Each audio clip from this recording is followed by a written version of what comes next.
Sa mapagpalang umaga nga po sa ating lahat, talagang napakabuti po na ating Panginoon. Nasa umagang ito talagang patuloy na po tayong binibigyan ng kalakasan. Di ba po? Kaya naman po, patuloy lang po tayo na lumapit sa ating Panginoon para siya po ay laging manatili sa ating mga buhay. Bago po ang lahat sa pagbibigay, ako po ay nagpapasalamat muna sa ating Panginoon Diyos na napakabuti. Di ba po na sa kabila ng lahat, di ba po, sa ating mga nakaraan na kalungkutan, di ba po, o kaya, di ba po, basta alam niyo po, ang Diyos ay nariyan lamang, di ba po, na salamat talaga sa ating Panginoon na talagang pinagpasalamat ko po ito sa Kanya sa aking pagluhod. Kaya na talagang alam niyo po, nung mga nakaraan, hindi po limit sa lahat, na ang anak ko talagang sobrang kabigatan, may kabigatan po siya. Pero ngayon, alam niyo po, nakaparada na po siya sa tagumpay. Sa pag-uwi niya po sa bansang Pilipinas, dahil inayos na po ng Panginoon ang kanyang mga usapin, ang kanyang papel, na yun po talagang pinagkakatiwala ko lamang po talaga sa Panginoon. Kaya alam niyo po, ang Panginoon ang siyang nag-aayos ng lahat. Diba po? Kaya alam niyo po, napakabuti. Gusto ko man din po umiyak, pero salamat sa Panginoon at tapos na po umiyak. Yun po, salamat po sa Panginoon na siguro sa mga darating pa po na linggo ay makakasama ko na po sa pagsamba. Kaya yun, salamat po sa Panginoon na tanging siya lamang po talaga ating pag-asa sa ating mga buhay.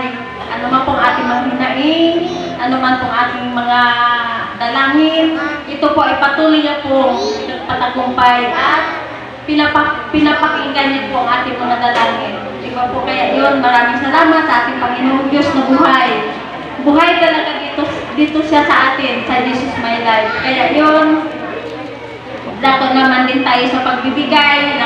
Yun po, makipagbukas po kayo sa atin sa Mateo. Chapter 6, verse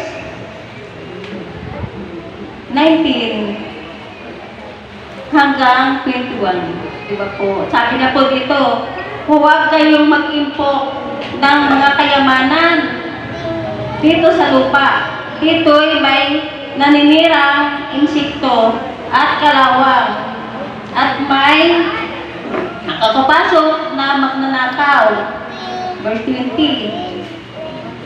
Sa halip, mag-impok kayo ng kayamanan sa langit. Doon walang naninirang insekto at kalawang at walang nakakapasok na magnanakaw. Sapagkat kung saan naroon ang iyong kayamanan, naroon din ang iyong puso. Ngayon po, sinasabi niya po dito sa salita ng ating Panginoon, salamat po sa salita ng ating Panginoon, ang pag-iimpok dito sa lupa, talagang marami pong naninirang insekto o magnanakaw. Di ba po, hindi katulad po na pag nag-impok tayo sa langit, yun po ay walang nakakapasok doon na maninira. Di ba po? Kaya yun, sa ating mga buhay, mag-impok man din tayo ng kayamanan o ating mga pananalapi, hindi po ito masasayang kung sa langit po natin ipagkatiwala. Di ba po? Kaya yun, sabi na po dito, dahil alam niyo po, sabi niya po dito, sapagkat kung saan naroon ang iyong kayamanan, naroon din ang iyong puso. O di ba po, na kung saan po yung kayamanan, ito po ay nandito sa puso natin. Na ito po ay nais po natin na ating mga kayamanan mapunta lamang po sa kalangitan kasi yun po ang pinakamahalaga. Na sa langit po tayo mag-ipok upang magkaroon po tayo ng kaligtasan at di ba po, yun, kaya yung sabi niya po dito di ba po sa verse 20, nasabi niya po dito, sa halip, mag-impok kayo ng kayamanan sa langit. Na yun po, ang paghuhulog pala natin dyan, yun po ay talagang nakakarating po sa langit. Diba po? Kasi hindi po taong binibigyan natin kundi ang Panginoon. Diba po? Kaya yun, sabi po sa kanyang salita, na ang kayamanan natin, iipok natin sa langit. Kasi pag dito sa lupa, talagang marami pong magnanakaw at mamaya kakalawangin pa po yun at mga kayamanan din. Inipo natin yan sa ating sarili, di ba po? Kaya yun, mas mainam po mapunta po sa langit. Upang ito man din po ay magamit sa kanyang bahay panambahan. Di ba po? Kaya yun, maraming salamat sa salita ng Panginoon. Sana, isa sa atin, ano natin na ang ating mga kayamanan hindi po masasayang kung sa langit natin ilagay. Di ba po? Bagkus, patuloy po natin itong gawain na nawa ang ating mga kapirahan, di ba po, ay mapakinabangan ng bating bahay panambahan. Di ba po? Kaya yun, maraming salamat po sa kanyang salita na sa mga bago po na hindi po nila naunawaan. Hindi, ang mga bago po, hindi po namin pinipilit po, hindi nyo po maabot na unawain ang pagbibigay. Di ba po? Kaya yun, salamat po sa Panginoon na hindi po kayo inuuliga. Malay mo sa takdang panahon, kayo din po ay kausapin ng Panginoon. Di ba po? Kaya yun, salamat po sa ating Panginoon na ito po, siya po, sa kanya po ito ang ating salita niya po. Yun, kaya yun, salamat po sa Panginoon. Makipagbukas din po kayo sa atin sa Mateo chapter 13, verse 42. Sa atin po ito mahal na pastora. Di ba po?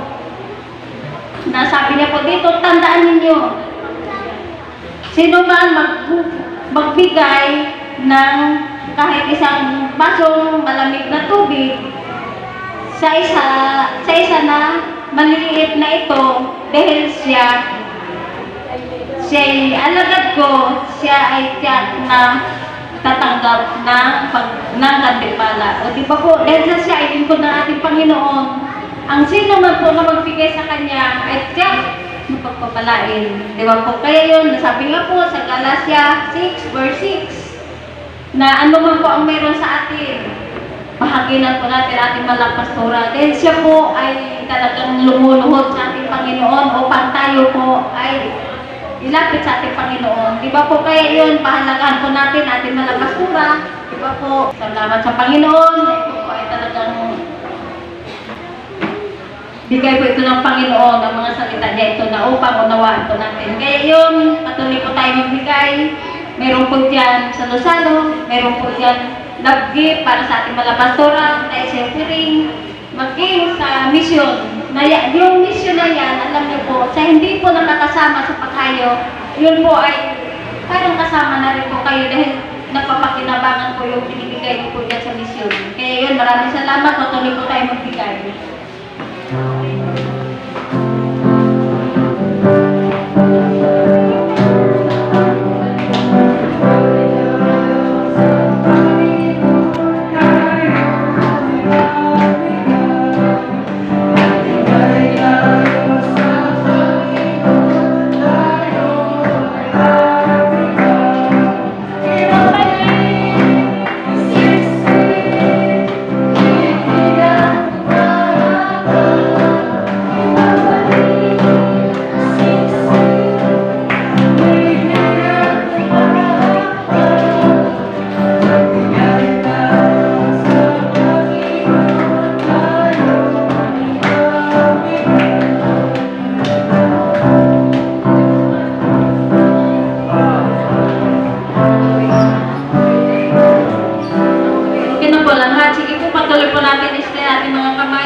Lord, amang Diyos, ang magbanal sa pangalan ni Jesus. Muli na naman po kami ang magpapasalamat sa aking mga kapatid na patuloy po nagtatapat sa iyo, Diyos, sa kabila ng aming kahirapan. Patuloy ka pa rin namin po inuuna sa aming mga buhay. Jesus, maraming salamat po, Diyos, napakabuti mo po. Nanawa mang banal ang bawat isa sa amin. Pagpalain mo rin po maging aming mga negosyo, kung mayroon pa man po, Jesus, sa aming mga trabaho, Jesus, patuloy mo po itong pagpapalain, Jesus. Salamat po, Diyos. Salamat po, Ama, na iyong kapirahan pananalapi na ito. Magamit naman po sa iyong bahay panambahan, Jesus, sa mga kagamitan, Jesus. Bayarin, Jesus. Salamat po, Diyos. Salamat po, Ama, Ama. Sa iyo na po namin ipinabalik ang pinakamas na papuri. Pagsamba namin pasasalamat sa pangalan ni Jesus. Pwede ko na po ang susunod na tatayo sa ating mahal na pastoran.